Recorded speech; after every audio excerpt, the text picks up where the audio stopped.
సార్వత్రిక ఎన్నికల నేపథ్యంలో వైఎస్ఆర్ కాంగ్రెస్ పార్టీ ఎన్నికల ప్రచారంలో దూసుకొని పోతుంది. పాణ్యం నియోజకవర్గం ఎమ్మెల్యే కాటసాని రాంభూపాల్ రెడ్డి ప్రచారం నిర్వహిస్తున్నారు. ప్రచారం ఎలా సాగుతుంది, ప్రజల నుంచి ఎలాంటి స్పందన లభిస్తుంది, ఆయన మాటనే తెలుసుకునే ప్రయత్నం చేద్దాం. మన ప్రచారం ఎలా సాగుతుంది? మాకు ఇంత ఎండను కూడా లెక్క పెట్టకుండా మా కోసం వచ్చే మా అక్క చెల్లెళ్ళకు మాత్రం ఖచ్చితంగా కృతజ్ఞతలు తెలియజేస్తాం. దాంతోపాటు అన్నలు తమ్ముళ్ళు అందరూ కూడా, మా నాయకులు కార్యకర్తలు అందరూ కూడా జగన్మోహన్ రెడ్డి చేసిన సంక్షేమ పథకాలు అయితేనేమి, మనం ఇచ్చిన మేనిఫెస్టో 100కి 98% అమలు పరిచిన ఘనత ఈ రాష్ట్ర ముఖ్యమంత్రి జగన్మోహన్ రెడ్డి. చంద్రబాబు నాయుడు మాదిరి ఓట్ల కోసం అబద్ధాలు చెప్పే నాయకుడు కాదు మా నాయకుడు జగన్మోహన్ రెడ్డి. మేనిఫెస్టో ఇవ్వడం 99% పూర్తి చేసిన ఘనత ఈ రాష్ట్ర ముఖ్యమంత్రి. అదే చంద్రబాబు నాయుడు మేనిఫెస్టోను కూడా వాళ్ళ వెబ్సైట్లో పెట్టుకోలేని దుస్థితిలో ఉన్నారంటే చంద్రబాబు నాయుడు చరిత్ర అది, అమలు పరిచిన చరిత్ర జగన్మోహన్ రెడ్డిది. అంటే ఇద్దరికి ఉండే తారతమ్య భేదం. అంటే ఇచ్చిన ప్రజల కోసం మాట నిలబెట్టుకోవాలనే నాయకుడు ఈ రాష్ట్ర ముఖ్యమంత్రి జగన్. ఓట్ల కోసం ఎన్నైనా అబద్ధాలు చెప్తాం, ఎంతమైన ప్రజలు మోసం చేశానవాడు చంద్రబాబు నాయుడు. ఇద్దరికి ఉండే భేదం. చంద్రబాబు నాయుడు ఈ నియోజకవర్గానికి వచ్చి ప్రధానంగా విమర్శించడం జరిగింది. ఎలా చూడాలి ఈ విమర్శలు? రాంభూపాల్ రెడ్డి ఈడ పవర్ఫుల్ క్యాండిడేట్. ఇప్పుడు చంద్రబాబు నాయుడు లెవెల్ అంతా 14 సంవత్సరాల ముఖ్యమంత్రిగా, 15 సంవత్సరాలు ప్రతిపక్ష నాయకుడిగా కొద్దిగా తెలివి ఉండి మాట్లాడతాడో తెలివి లేకుండా మాట్లాడుతున్నాడో, ఎవడో కిందోడు పేపర్ ఇచ్చిన దాన్ని చదివే దుస్థితిలో నువ్వు ఉంటే నువ్వు ఎట్లా ముఖ్యమంత్రి అయినావు, ఎట్లా తెలుగుదేశం పార్టీ అధ్యక్షునిగా ఉన్నావు? ఒక రాజకీయ నాయకుని మీద నువ్వు ఆరోపణ చేసేటప్పుడు నువ్వు 1కి 2 సార్లు చూసి ఆ డాక్యుమెంట్లు ఎవరు పెట్టండి, ఆ డాక్యుమెంట్లు ఎప్పుడు రిజిస్ట్రేషన్ అయిపోయి, ఒకవేళ రాంభూపాల్ రెడ్డి పేట కానీ, రాంభూపాల్ రెడ్డి బంధువుల పేట కానీ, రాంభూపాల్ రెడ్డి అనుచరుల పేట ఉంటే ఇద్దో నీ అనుచరులు, నీ బంధువులు, లేకుంటే నీ కొడుకు అని మాట్లాడు. 1981లోనే నీ పార్టీ, 86లో నీ పార్టీ తరఫున మండల అధ్యక్షుడు దానారెడ్డి ప్లాట్లు వేసి అమ్మిన దానికి ఈ కాటసాని రాంభూపాల్ రెడ్డికి ఏం సంభవం? చంద్రబాబు నాయుడు రైట్, ఓకే, నాది కబ్జా అంటున్నావు, రైట్, నేనేమలేదు. నువ్వు ఎలక్షన్ అయిపోయిన తర్వాత వస్తే, నువ్వు నాకు డాక్యుమెంట్లు తీసుకొని వస్తే నీ మనవనిపేట రాయించడానికి నేను సిద్ధంగా ఉన్నాను, నాకేం అభ్యంతరం లేదు. నువ్వు నేను ముజఫర్ నగర్లో 524, 525 సర్వే నెంబరు నేను కబ్జాదారుని చెప్పి, రైట్, నాకు అభ్యంతరం లేదు. నువ్వు ఒరిజినల్ డాక్యుమెంటు నా బంధువుల పేట ఉన్నా, నా పేట ఉన్నా, ఇంకా ఎవరి పేట నాకు సంబంధించిన నా ఎమ్మడి తిరిగేటోళ్ళ పేట అనే కూడా నీ మనవడు రాసేయడానికి తెలుగుదేశం వాళ్ళకు రాసిస్తామంటే వాళ్ళు తీసుకోలేకుండా ఉన్నారు. నీ మనవనికి రాసిస్తాను. నువ్వు 13 అయిపోయిన తర్వాత ఏ రోజు ఒక డేట్ పెట్టేస్తే నేను కూడా రెడీగా అంటే ఆస్తి రాపిస్తాను, నాకేం అభ్యంతరం లేదు. నీ మనవనికి తీసుకోవచ్చు, నేను విజ్ఞప్తి చేస్తాను. తెలుగుదేశం పార్టీలో బద్ధ విరోధులు, ఒకరు ఎమ్మెల్యేగా మరొకరు ఎంపీగా పోటీ చేస్తూ ఉన్నారు. ఎలా చూడాలి?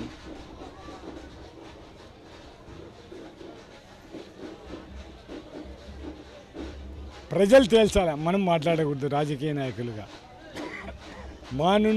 మా నుంచి నష్టపోయిన కుటుంబాలు వాళ్ళు ఏ విధంగా బాధపడుతున్నారు అనేది మాకు తెలిసాలి. ఇంకా వాళ్ళని గురించి మనం మాట్లాడాల్సిన అవసరం లేదు. నేను వాళ్ళకే వదిలిపెట్టేస్తాను. చెప్పండి, చంద్రబాబు నాయుడు పేదలకు ఏదైనా సంక్షేమ పథకాలు అందిస్తూ ఉంటే ప్రతి ఒక్క సంక్షేమ పథకం పైన అడ్డుపడుతున్నారు. ప్రస్తుతం ఇప్పుడు ఇన్పుట్ సబ్సిడీ పైన రైతులకు కూడా ఇబ్బంది కలిగిస్తూ ఉన్నారు. ఎలా చూడాలి? చంద్రబాబు నాయుడు ఒక శాడిస్టు. పేద ప్రజలకు వాళ్ళకి సాయం జరగకూడదని ఆలోచన చేసే వాళ్ళు నెంబర్ 1. ఇప్పుడు చంద్రబాబు నాయుడు చాలా నీతి మాటలు చెప్తున్నాడు.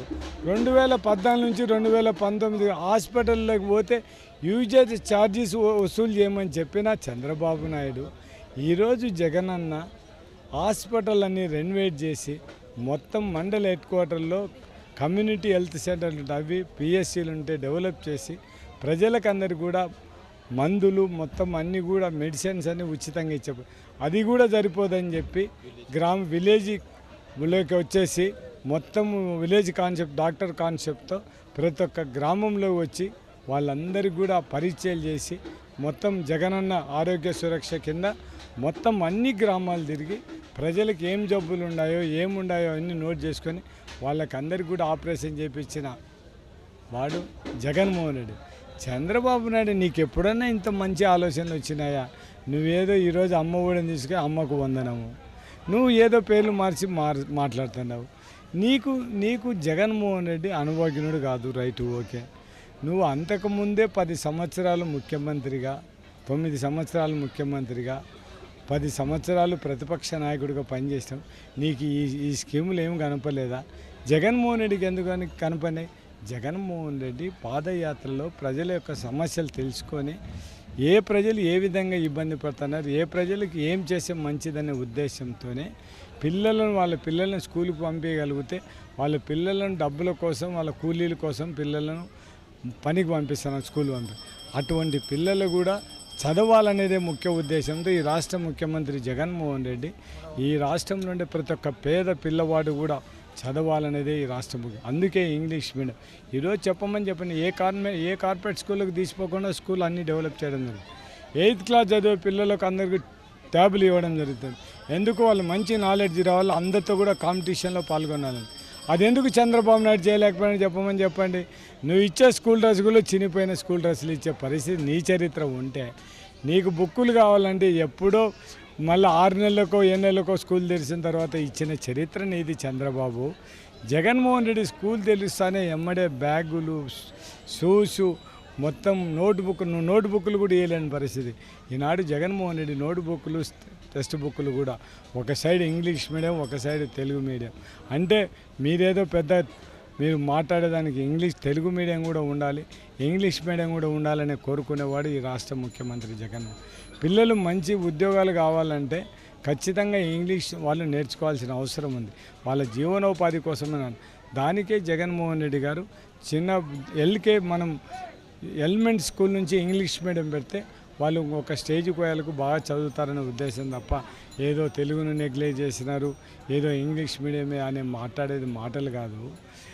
ఇవన్నీ కూడా ఒకసారి బాధ అనిపిస్తుంది. ఏమంటే రాజకీయ నాయకులు చూసిన తర్వాత మాకు కూడా అట్లా మాట్లాడడం చేతకాడం లేదు.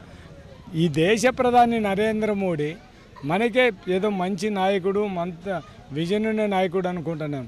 కానీ నిన్న వచ్చి ఆంధ్రప్రదేశ్కి వచ్చి అంతకుముందు చంద్రబాబు నాయుడు పోలవరం ఏటీఎంగా వాడుకొని డబ్బులలో వాడేసుకున్నాడు, ఏం మంచోడు కాదని నువ్వే మాట్లాడి మీటింగ్లు అంతలేకే చంద్రబాబు నీతో మంచోడు అయిపోయినాడు. జగన్మోహన్ రెడ్డి ఏమైనా కరప్షన్ అయిపోయిందా? ఇట్లా మాట్లాడితే నరేంద్ర మోడీ గారు మిమ్మల్ని కూడా ఒక్కసారి మీరంటే ప్రజలకు కొంత అభిమానం ఉంది, నువ్వు ఇట్లా దిగజారి వీళ్ళ తెలుగుదేశం వల్ల మాట్లాడితే మీ ఉండే క్రెడిబిలిటీ, మీ ఇమేజ్ పోతుంది అనేది మేము కూడా మీరంటే అభిమానించే వాళ్ళలో మేము ఒకరం కాబట్టి మీ మాటలు చూసి మాకు బాధ కలిగిస్తే పరిస్థితి ఉంది.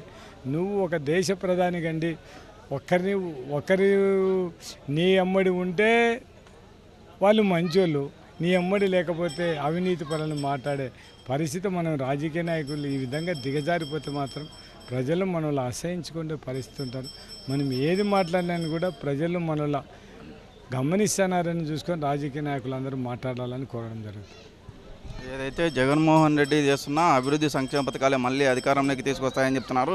చంద్రబాబు నాయుడు రాజకీయ లబ్ధి కోసమే తనపై విమర్శలు చేశారు. నిరూపిస్తే కనుక చంద్రబాబు నాయుడు మనమడికి ఏదైతే ఆస్తులు ఆక్రమించాయని చెప్పారో అవి రాసి ఇచ్చేందుకు సిద్ధంగా ఉన్నాయని కాటసాని రాంభూపాల్ రెడ్డి చెప్తున్న పరిస్థితి. వీడియో జర్నలిస్ట్ అరవింద్తో మధు, సాక్షి టీవీ, పాణ్యం.